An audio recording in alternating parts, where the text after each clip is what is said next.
recording? I will We are now. I'm going to start the Zoom and I'll start the recording as well. All right, I got all my commissioners that are going to be here for a little bit, so we can get going. Okay, we're ready. All right. I will call to order this meeting of the Port of Hood River Commission. Are there any modifications to the agenda, Michael? President Shepherd, yes, a couple under consent item G. There's a change in the completion date of that contract amendment from January of 23 to July of 22. Okay. And then in a couple of locations, there is a reference to the spring planning meeting being in March. That is my fault, is incorrect. Look under the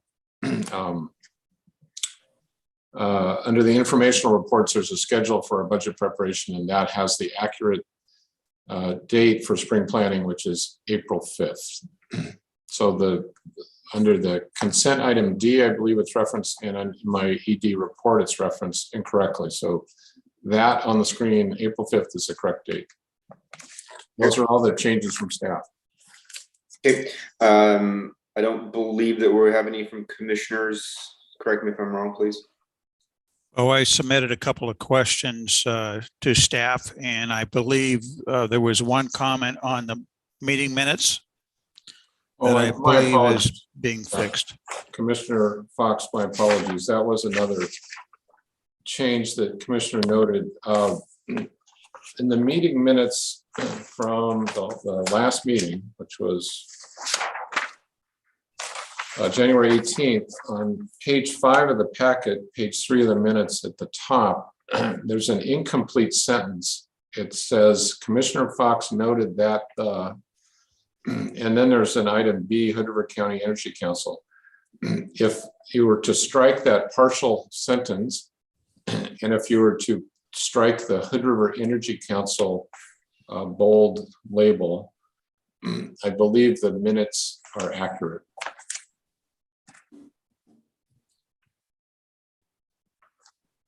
Was that clear? Agreed. Okay. Thank you for pointing that out. Was there any public comment received this evening? No. Seems to hear. All right. Then if a commissioner could move to approve the consent agenda with the 3 noted changes, please.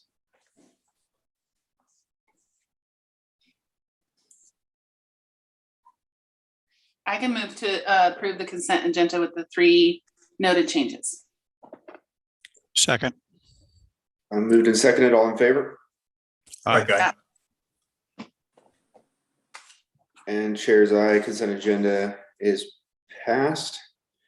We don't have any informational, we don't have any presentations this evening. So we'll just quickly move right through to the executive director's report. Who happens to be on mute. Thank you. That was fast. Under administration, I point out that the interviews with the CFO, I'm happy, very, very happy and pleased to report that I have an accepted offer from a CFO candidate this morning.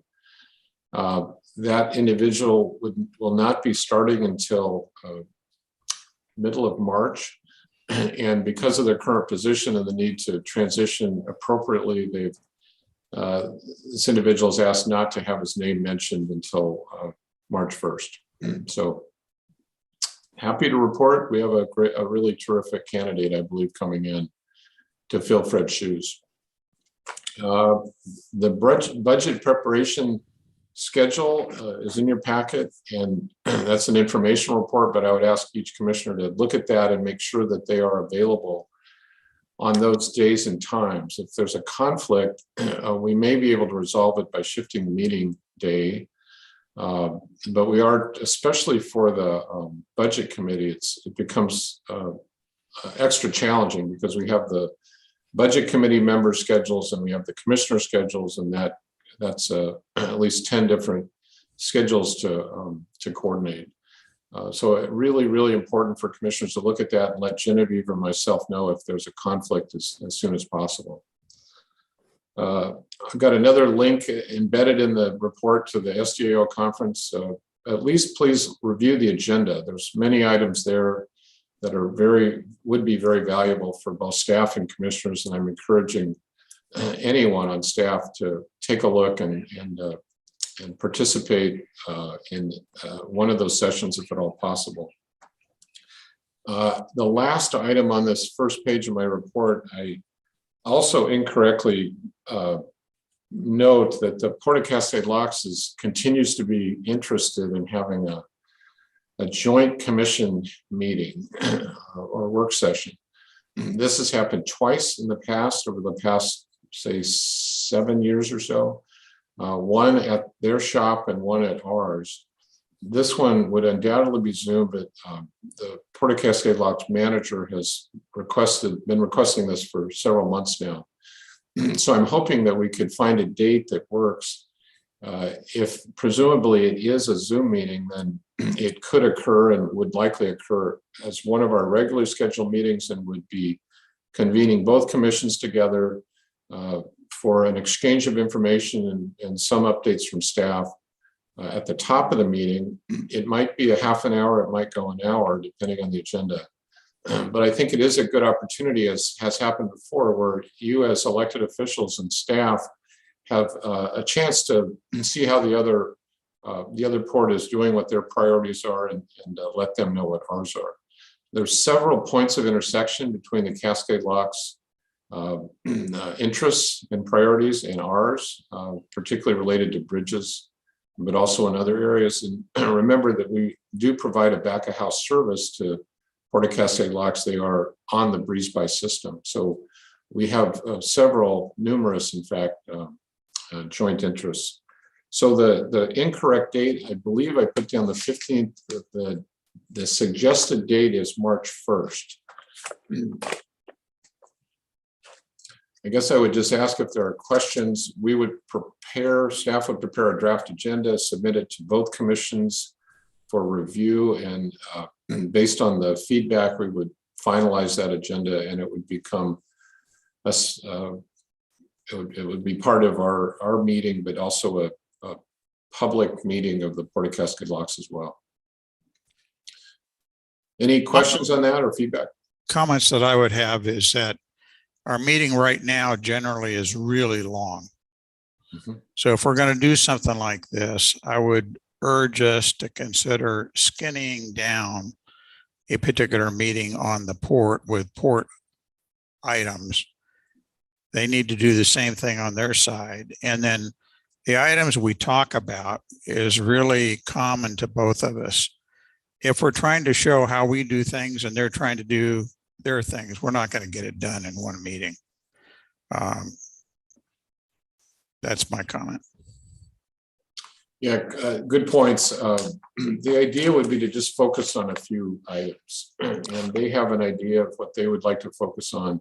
It wouldn't be a briefing on either port's operations in any detail, but rather a focus on common issues. And at the heart of it is just an exchange between and an awareness of commissioners, two boards, same district or same county, and two slates of elected officials. But understood what you're saying. Well, I would like, if we're going to do this, I would like to see a proposed agenda from both sides well in advance of a meeting. Getting the agenda on the Friday before a Tuesday, I don't think that's sufficient. You need to back it up a week, just so we've got some time to provide input back into Ben from our point of view, and likewise on the other side. If I may. Oh, sorry. If I may, I participated in the last joint session, and it was managed very well, and I think both sides got a lot of information off of each other on how it was run. So I think that they did a good job running it last time, and will do a great job again.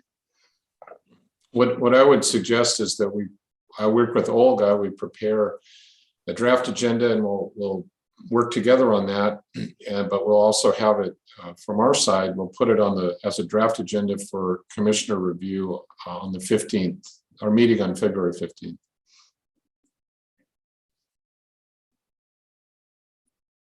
Okay, so we'll proceed on that basis for a March 1st joint meeting. Just wanted to point out on bridge, there's a bit of detail in the report. John prepared much of it related to the two major projects this year. And I want to emphasize and continue to emphasize the impacts to traffic. There's variables in terms of how long it will take, particularly for the overlay project. We are trying to provide incentives and motivation for contracts to do it quicker, but we're not sure yet and won't until the proposals or the bids come back. Both of those will require 24-hour closures. And that's a very significant, we're very mindful of how significant that is and how disruptive it is for local traffic, travelers and commuters. And so we'll have a very robust outreach effort. We'll get the word out. We'll inform both sides of the river in terms of emergency response, but these are hard closures. There's at most of the time, there won't be an opportunity for an emergency vehicle to transit the bridge. So we have to be communicate extra carefully and well, and let people know, but there will be significant impacts no matter what. Michael, I had one question on that, because I saw that we're going to require several days of closure. Are these consecutive days, or are they able to be broken up so that there can be transit over the bridge? They're consecutive. They're consecutive. Okay. John, you want to add anything to that? I just want to add that a lot went into considering how we best do this in the fastest approach. The other one kind of stretched this project out to like a month of trying to get through it. I believe we have incentives that will get this done on the shorter end of that. I don't have any guarantees till we get bids back, but it's been very well thought out. And that should be built right into our contract for the contractors to build in their own incentive to get it done faster. So, Hey, John, Yes. what's your thoughts on work schedules during that period of time? Are you doing multi-shift? What are you doing? I think that would depend on the contract and which alternate we decided to choose and the cost associated with that alternate. So there'll be a conversation coming up in the not too distant future where we will be discussing that. Okay, but that is for consideration round the clock shifting. Absolutely. Okay. They will have 24 access to the bridge, and our hope is to just let them come in there, grind it all down, repair what they need to, get that underlayment down there all in one nice piece to get the nicest product we can get, and have that overlay go over the top of that in one nice sheet. That's how we get the best product. Are you also looking at what's the best couple of days of the week to do this? Is it better to do it on the weekend? Absolutely, we are looking at that. And that will all be set up as we move into giving notice to proceed. And there'll be lots of notice for what, and I'm sure we'll be able to give the commissioners a chance to give their input as well. And one last question, have you kind of picked a time frame to do this in? Which month? Well, a lot of that will depend on the contract should be going out next week. So we're looking at a month. I'm thinking it's going to fall mid to end of March. And we're going to want to be careful that time frame is really still weather could delay things, and that's what we want to be careful of. We want to try to walk that razor edge between getting into the any kind of fruit haul of any kind and that's where I was coming from. And whether that would push it out. Yeah, so, weather and fruit. Exactly. Those are my two limiters on both ends. Yeah, bookends. Okay. And just to add, we're talking two projects here. One's the overlay, one's the rope replacement. Rope replacement, we're trying to schedule for past the harvest, or the majority of it, so that'd be late. And this one, springtime, early spring, we're trying to hit, of course, before the summer traffic picks up. The other variable is that we have two overlays. So we have north and south ramps to do. And John, we haven't talked for a few weeks about that, but the possibility of actually incenting a contractor to stage from both ends and work both ends at the same weekend instead of consecutive. Absolutely. That's exactly right. The bid is being set up so that they will definitely be incentivized to just get it done. Just come on both ends and just get crews going and get it done. So that's our hope. It's a strange market out there right now in construction, and labor forces are difficult things. There's just a lot of variables that as they come at me, I'm just going to be open and honest with you guys as they hit us. We could see some surprises in expenses of these kinds of projects right now. We're just going to have to talk about those as they hit us. So that concludes my report. Thank you. Is there anything from the Airport Advisory Committee this evening? Yeah, I'm happy to give a report. Airport Advisory Committee, they met on January 20th. It was a rather short meeting. There was only a few committee members that were able to make it, but a few key points that were discussed. There was a refined snowplow plan that John Mann and AAC Chair Dave Cobble worked together to produce. It's a much more efficient way to get after that challenge as the team dealt with here recently. So we feel that that's going to be much more effective moving forward. Another subject was a possibility of a quarterly newsletter that the port would send out to stakeholders and tenants, effectively just providing updates on what has been accomplished, what to look forward in the future. It's something that the AAC is going to discuss at the next meeting to discuss what type of content.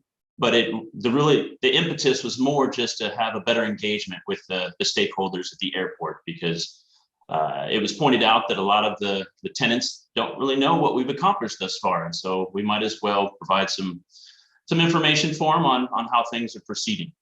And lastly was the discussion, which again will be pushed to the next AAC, was the possibility of the AAC meeting quarterly rather than monthly. That's something that they'll discuss. It could certainly be something that at times of need, we can still schedule a meeting, but I think they realized when 3 people showed up that maybe schedules are harder to make combined to everyone at this time. So that's going to be decided or discussed at the next one. But essentially, it was a very short meeting, and that's about the gist of anything that's worthy to share forward. Thank you. Anybody have any questions for Greg about that? All right, then Commissioner Fox, anything from the Bi-State Working Group? Yeah, I'd like to back up a little bit. We kind of blew through Kevin's informational reports. I think there's one that I would really like for him to present, because it's a major effort that's going on, and that's to get us ready to award a replacement bridge management contract. And I think we ought to hear from Kevin what's going on there, what's the current timeline, what's the issues that he has, getting it out for bid. And then I'll follow up with a couple minor things on the Bi-State. Yeah, I was wondering if I was going to be asked about that. So certainly appreciate the opportunity to give an update, very brief, on the Management Contract RFP. I did actually get quite extensive comments from ODOT about 10 days ago, and have been working to make those adjustments, corrections, really reconfiguration. It's taking a lot of the work that Commissioner Fox prepared and kind of deconstructing the earlier draft and then putting them in different places. And so there's not a whole lot of real significant content change as much as it is taking it apart and putting it in different parts following the ODOT template. But that being said, it's been a pretty long process. I'm currently done with the body of the document and the criteria portion. Mike, you will probably be interested in knowing that ODOT suggested adding criteria for project approach and experience on similar projects. So our project, or the criteria that you and I worked on for scoring the proposals was really focused more on the background of the team.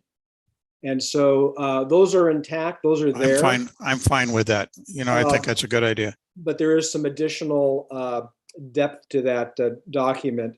So that being said, I am thinking that I'm going to have a draft complete tomorrow on all of the input from ODOT and from others. And so I'm going to be submitting that back. But I think for the sake of this conversation, I would like to bring that document to the full commission at the next meeting. And if everything looks good, get approval and actually have that hit the street the next day. Okay, so 2 comments. Of course, when you send it tomorrow, I would like to see a copy of it, please. And then I think we've got to take it in front of the bi-state working group, which I think is before the next port meeting. Yes, I think that will not be a problem because they're meeting on the 14th, which is the day before. Right. So just following our protocol that we've set up. Absolutely. It's okay. So you're still trying to get this thing issued to the street on or around the 15th? Yeah. I feel comfortable with incorporating the changes. I mean, there's going to be a lot of work surrounding preparing the evaluation committee, doing some training for the evaluation committee, preparing for the pre-proposal conference, which is like the industry forum. And so just because the RFP is complete doesn't mean that. Oh, no, there's still a lot of work to go. So I hear what you're saying. I think the commission needs to understand that process, and the process is defined in the RFP from a contractor point of view. And I know in the executive session, we're going to talk another piece of it. What I am concerned about, I think the bi-state working group and myself, and I'm sure the commission would like to have a better understanding of, once we've down selected a contractor to negotiate with, the process of negotiating cost. Mm-hmm. I'd like to understand that. So I don't know if it's you or if it's Michael. I thought Michael's going to be running this piece. I would like to understand that before we go into it. Sure. And I think that one of the nice things about having ODOT involved in the review is that most of the serious proposers of this project have their rates, their hourly rates and costs filed with ODOT. And so that is, and then ODOT internally monitors and reviews for market conditions to make sure that those are accurate. And that's, you're not going to negotiate the contract solely on those rates. That's not going to tell you anything. Right. So what I want to know is, how are they going to take that, and they're going to come up with their first year cost, I would imagine. Yeah. So how is the review going to take place to determine whether it's fair and reasonable? So we do have, I have been talking to a representative that works for TriMet and Metro. And so he's been through a lot of these processes. And so he's been, I've been talking to him about sharing some of his knowledge with the evaluation committee and with the bi-state working group. So obviously that's going to be something that I'll need to focus on after the RFP's done, but I hear you loud and clear. That's I think, again, I'm not totally looking at you. I think I'm looking at Michael, who is going to be running that piece of it for sure. I'd like to understand what that process is. Anyway, thank you. I think you're doing a good job. It's extremely frustrating for you. going in with template A, then to template B, then to template C, then somebody saying, well, you really need to have it on template D. Well, you know what? After I'm done with this, I need to go and have another, $30 million engineering contract that I can utilize all this newfound experience to apply it towards. So it's been an interesting process. I've learned a lot. And so I'm looking forward to getting this thing out on the street. Good. Thank you. Yeah, back to you. And Commissioner Fox, when you're done, I don't know if you're going to touch on the work you've been doing on the legislative side. And after you're done, I can maybe add something on the Washington side.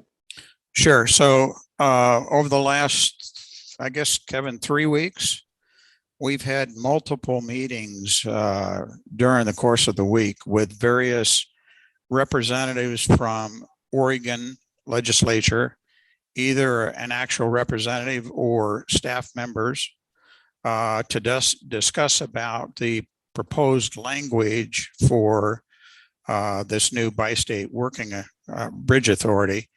But we're also giving them a briefing on what's going on the bridge, what efforts are underway. And we've also made a pitch from Oregon that we would like to attract another $20 million by this summer that would allow us to go ahead and take the funds that we've got, add this to it, and go ahead and award a design contract for the whole design and not have to stop and wait for funding after 30%. I think what I want to do is I'm going to give you the highlights of what we're telling these people so you know what we're telling them.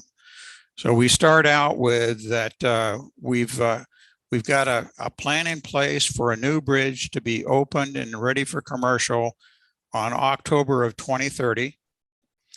Which is 8.5 years from now, which is not a long time when you consider everything that has to be done. The project is well along in the environmental work. We've completed the first comprehensive estimate and schedule for the project based on early conceptual design, but it's a very comprehensive look. The results of that indicate that this bridge is going to cost about $500 million, slightly less. And we've tried to take into consideration contingency as well as inflation. And we mentioned to them, inflation is taking off in the industry right now. And John, you just hit it on the head in your previous discussion. And what we've got in the estimate is inflation at 4% per year compounded until expenditure. We recognize the $15 million that have been provided this far, and we thank them for it. And we're going to be using that $15 million to do two things: stand up a management contract to help us manage this effort with these types of people. And we're going to use that company to turn around and develop a design RFP and award design this fall. The 15 million will get us about through 30% of design. The balance of the 20 million will get us all the way through design as we see it right now.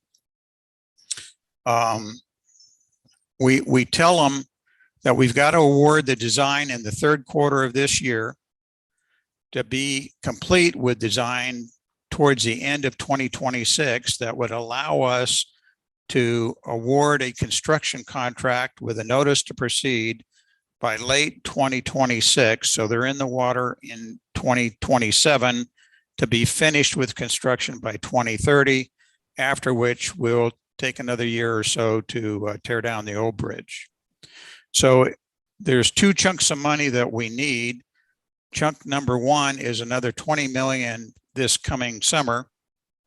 And chunk number two is the big money, which we're going to need by late 2026 to fund construction effort thereafter. I think it wasn't a surprise to anybody that we talked to. There wasn't a lot of sticker shock. They were expecting a big number. Most of them knew what was going on with I-5. So we're much smaller than I-5. The other thing I think didn't surprise them is that we needed money this next year. And I think they're going to try and find us 20 million. No guarantee, but I think they're going to look for it. And it was not a surprise that we're going to need the big chunk out in 2026 timeframe. So it's kind of the first time that we're kind of really laying out the program for them. We're not hiding anything. We're telling them to the best of our ability, here's what's coming at us. So please help us. And I think they were fairly supportive of that. And Kevin, why don't you talk about maybe the funding source we're going after for the 20 million? Sure. And thank you, Commissioner Fox, for your dedication to this effort. It's been quite a time commitment. Mayor McBride has been very active, as has Commissioner Bob Benton at various times. So right. Thank you to the three of you. So the money that we're shooting for is through that Infrastructure Investment and Jobs Act money, or the IIJA. And so as Commissioner Fox said, that we have been lobbying the OTC. We've reached out to the Hood River members of the Region 1 Area Commission on Transportation, the ACT. That was about a month ago. There was a hearing in front of the OTC, and there's going to be another one on February 17th. And so if you know of anyone that is interested in advocating at the hearing on February 17th, put me in touch with them, or vice versa. And we'll start drafting letters and talking points so that they can either submit letters to the OTC or actually log in. We can get them the login credentials and they can speak in person. So so that's shooting for February 17th. And so that's a great effort. And then just touching base on this coming Thursday, the Oregon Joint Transportation Committee will be hearing a comment on House Bill 4089, which is the Oregon Bi-State Bridge Authority bill. If you do happen to go and click on that link, you're going to see a really brief paragraph, and that is just placeholder language. And so the actual bill is about 10 plus pages and has a lot more detail in it, but that's currently being edited. So if you do click on House Bill 4089, and it's really short, rest assured that there will be something referred to as a gut and stuff, or a -1 amendment that will be taking place very shortly. And then finally, just wanted to give you an update on the Washington side of the river. Mayor Keithler, new Mayor Kiewit in Bingen, Jake Anderson for Klickitat County has been, along with Brad Boswell, have been meeting with legislators in Washington, doing the same thing that Commissioner Fox in the Oregon contingency has been doing.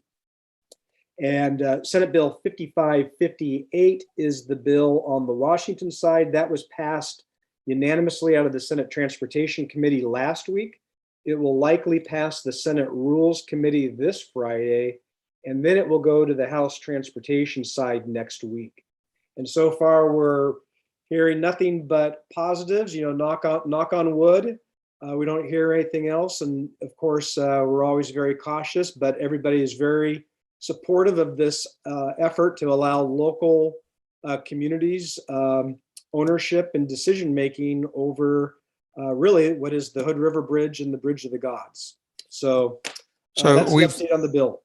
We've added some local support to this meeting on Thursday. We've got letters underway now that Kevin's got from Duckwall Fruit Company.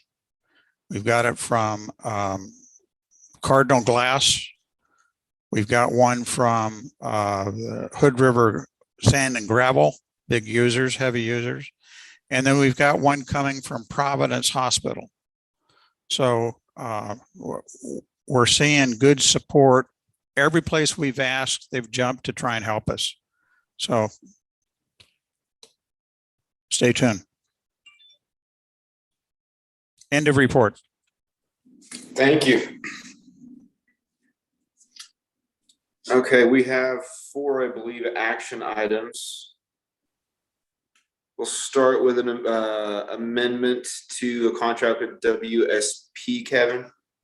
Yes, so last month I put this on your radar and included as a pretty lengthy amendment, which includes a number of different items. I think the most important thing to note is that there is going to be some additional work to get the final EIS and the ROD completed. There's the tribal treaty meeting preparation and assistance. There's some 6F and 4F work that will continue to need to be monitored and prepared if we do need to do a conversion. There is also build grant agreement documents that frankly have been a real challenge due to the request from Federal Highways for independent cost estimating. And it's just been a real challenge to get fast turnaround on those documents. And so then the final item is that there is going to be, well, there is actually a notice of funding opportunity for new federal funding through the RAISE program.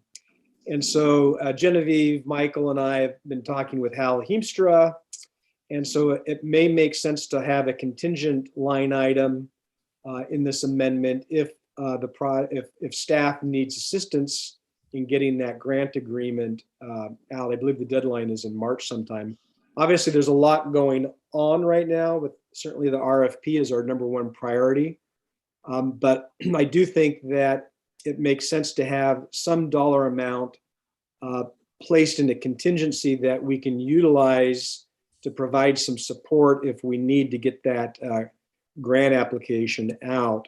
In our review of that NOFO, it looks for planning or project development services. The minimum ask is 1 million. It's a little unclear what the upper limit is. It could be as high as 25, which would be really large because I think there's a total of 75 in that pot, 75 million. So there is some thought that maybe a $5 to $10 million request would be reasonable. So it's been a couple of years since Genevieve and I worked on that grant application, but it might make sense to take a bite out of that apple this coming spring. And if we're going to do it, we want to do it right. I think having a firm like WSP there to provide support would be very useful. So I'm certainly supportive of this amendment, but if you have any questions or comments, be happy to answer. Anything for Kevin? If not, I would entertain a motion on the action item. Can we get that language back up, please? Thanks. I move that we authorize amendment number 8 to WSP for continuing environmental work, the project assistance as it relates to bridge replacement with a value not to exceed $187,000. Mr. Strike will second that. All right, moved and seconded. All in favor, please. Aye. Strike aye. Gemini.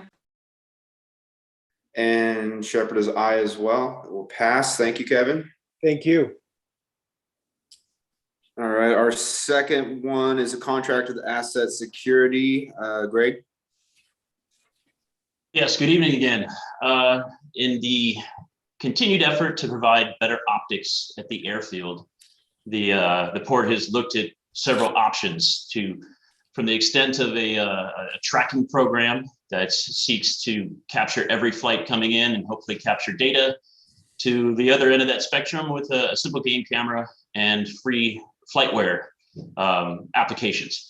Largely finding that wasn't necessarily serving what ultimately what the port could use, but it was in a conversation in a commission meeting that Commissioner Strike suggested that staff look at Truckee Airport for their web streaming camera. So staff looked into it and communicated with Truckee Airport and been communicating with the local security company. And so essentially, if Genevieve, if you could scroll down just slightly. So the thought is to provide 2 cameras at the airport.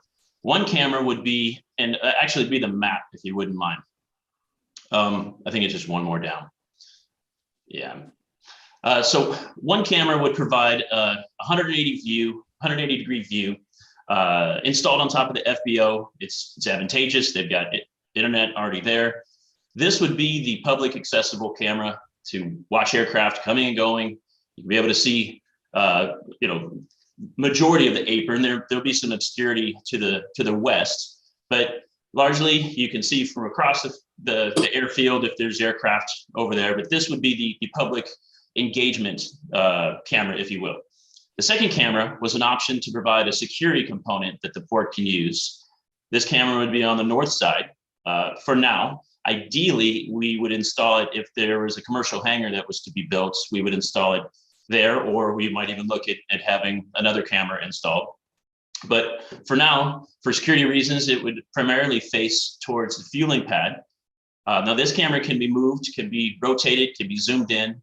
It can even be set to, if you've moved it, and let's say you wanted to look way down the airfield and you've left it there for a period of time, it could default back to its primary view. It has a lot of capability, and this would be non-public. This would be an opportunity and a tool, I should say, for the port to use for security and proper surveillance if needed. So this essentially is the package that Asset Protection put together once I explained what the port is seeking. And so that's what we have here tonight as far as an option. I've spoken with Genevieve, who feels confident that once we get the stream up to us, we can get it hosted onto our website rather easily. And so it seems like it could provide some enhanced optics and public outreach or public engagement, if you will. So that's what we have here. It is worth noting that the port budgeted $60,000 for some sort of a airfield operational data tracking component or program. So there is funding for this, but essentially I just wanted to put this package in front of the commission and field any questions, concerns, and get your feedback on it. Greg, 2 questions for you that I've got. On your north camera, does the camera have the ability to rotate itself and rotate back? So if you're trying to cover more than just this particular area, you could set it up where it goes hard left and then scans across to the right and then returns to hard left and just continue with that scan? Yeah, does it have that capability? It does. That's a great question, and that would be much more advantageous because you get a wider scope. I asked the contractor if there's a camera option that had a greater field of view, but that minimizes your ability to zoom in the detail, because as you pan out, everything in the distance gets more pixelated. And so, but yes, it can rotate. It can be set up to rotate itself, or it can be fully manually operated. The second question is on your other camera. Does your other camera have the capability as a plane lands or takes off and goes in front of that camera? Can you read the plane's number off of it from that position? You should. I would imagine it would really depend on the speed that the aircraft is moving at. That was a question that I had. Is predominantly aircraft are taking off towards the west. So by that point, the aircraft might be up in the air by the time it reaches over the 7. But yeah, with speaking with the contractor and explaining what the intention was, granted the field of view, the arc that is shown, it doesn't look very impressive. So I think that's just a graphical mistake. I wouldn't say mistake, but he could have represented it greater. But yeah, from my understanding, you will be able to see all the way across the airfield. Obviously, the view will get less and less clear by that time.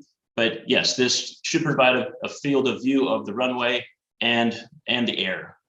But if we've got an aircraft that's getting ready to take off to the west, there's only two ways to get down there, right? And that's true. And that's, you know, the one all the way over in the north, you can run down to the east off of that one.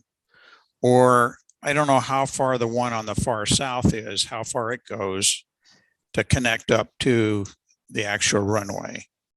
But you could pick up an aircraft moving onto the runway through either of these cameras, it looks like, if that's the major taxiway. Yeah, that's a good point. I wasn't assuming the speed of the aircraft on the north taxiway, but I feel like they would be moving at a slow enough clip that you could get a good view on the tail number. Okay, thank you. Certainly. Hey, Gregor, is this system expandable if we want to add more cameras? Absolutely, and that's something we talked about as well as more facilities come online. If that happens in the future, the opportunity to present or to introduce more cameras. Maybe if we wanted to have more public or just more security cameras that provide better views to whatever areas we want to have better optics on. And also the north camera at the current location, can we see the entrance to the gate? I think Commissioner Fox's suggestion to have something that it's rotating automatically would be wise at this point. In the future, if a commercial hangar comes online, I think we'll have a better view of that gate, a predominant view or a continuous view. But right now, I think it has just about a 60-degree angle field of view. So if it's facing our fuel pad, it's not going to be able to see our gate. But if it rotates, similar to the example that you brought up with Truckee, which incrementally moves across, I think it'll be successful in capturing. It also has the option that any kind of movement, and it can zero in on that movement. So we can set it up that if there's movement at the gate, it can pan directly and capture that. Hey, one thing I found in my locations where I have security cameras, Greg, is that I need to make sure those lenses are clean. And so we may want to work this into a work schedule for John Mann's crew, that they constantly clean it approximately every 90 days to make sure the lens is clean for visibility. Because, you know, it's like insurance. You don't use it until you need it. And if the lens is fogged up or cracked or spider webs over it, it won't do you no good if you have to go back for a reference. Good point. You know, I forget who mentioned it, but this fuel station, does it make sense perhaps to have a third camera that could cover maybe the entrance and the fuel station? Yeah, I guess normally a good location because it's usually where the aircraft is stationary and you have time to zero in on the N number. You can get an ID on the individual who is actually pilot in command. It's a great location. Yeah, that's a good point because there will be data and power to that fuel pad. It sounds like you have plenty of budget as well. Yeah, this is coming in well under what we budgeted for a system to provide us better view and enhanced security. I'd suggest we consider strongly adding a camera at the fuel cell. I don't think that should slow us down from if we choose to moving forward with this. You can just amend the action item and give them the go ahead if that's what you guys want to do.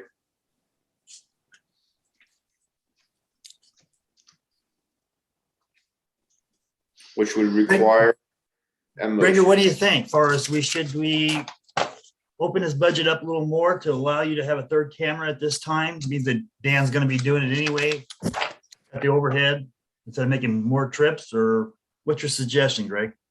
I think for the incremental uptick in charge, I think the benefit will far outweigh the cost by a third camera. So do you want to put it in this motion here that we open that budget up a little more to allow you to negotiate with Dan to put a third camera? That would benefit this moving forward at a quicker rate rather than needing to bring it back before the commission at next session. Greg, do you have a number that you think would be adequate for third camera, 15,000 or? Oh, no, I want to say that's when he notionally, let me see if I can bring it up. I want to say it's around the $1,500 range for another camera. Yeah, but what we're saying is we give you a Oh, revised forgive me. budget of 15, keep it Yeah. below that. I misunderstood what you're saying. Yeah, I think that would be sufficient to accommodate a third camera. Okay.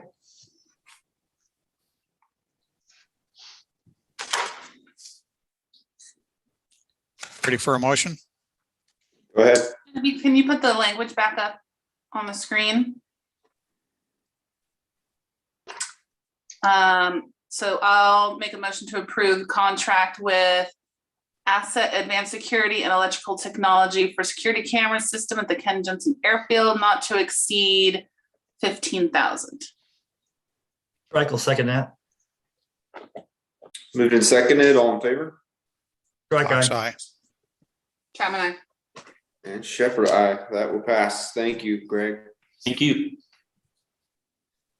All right, number 3 and 4, Daryl's going to talk to us about leases. Right. Good evening, commissioners.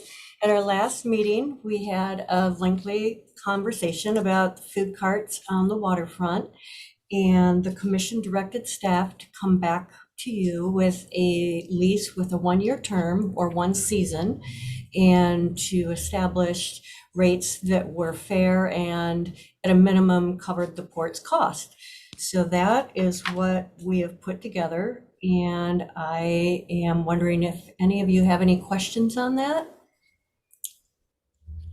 or comments.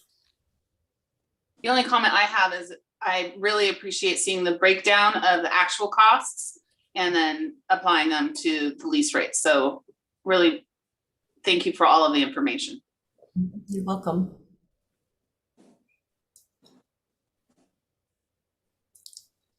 Anyone else?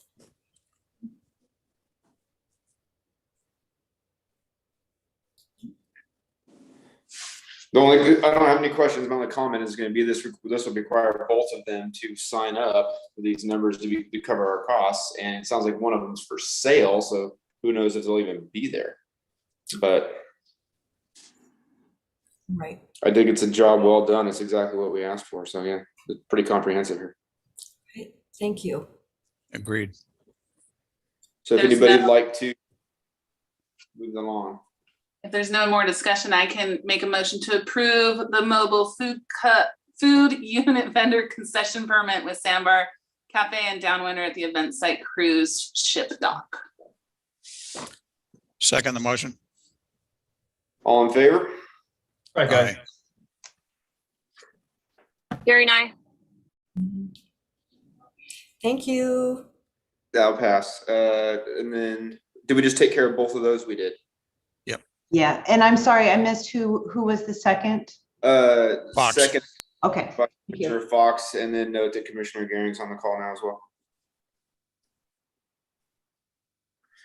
Okay, that was our final action item. Were there any directives this evening that we need to note, staff? I just had that for the joint meeting on March 1st, if we could possibly get the draft agenda out early for commission review.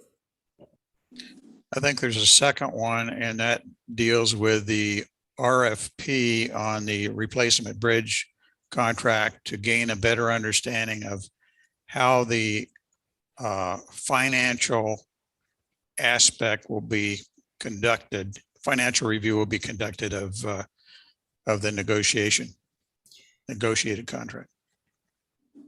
So I had that you wanted to be able to, your question was. let how do me we restate it. determine- Yeah, how do we Let me restate determine it. what's fair and reasonable is what I wrote.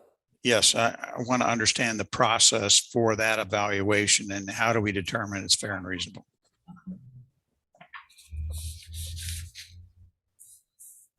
Okay. I believe there was another one, maybe it was just prior to the meeting started, but the direction was given to add a phone number to the survey for employees to respond. Right. ask questions. Thank you. Yep. Okay. Commission call, anything to add, Commissioner Fox? Nope. Commissioner Chapman?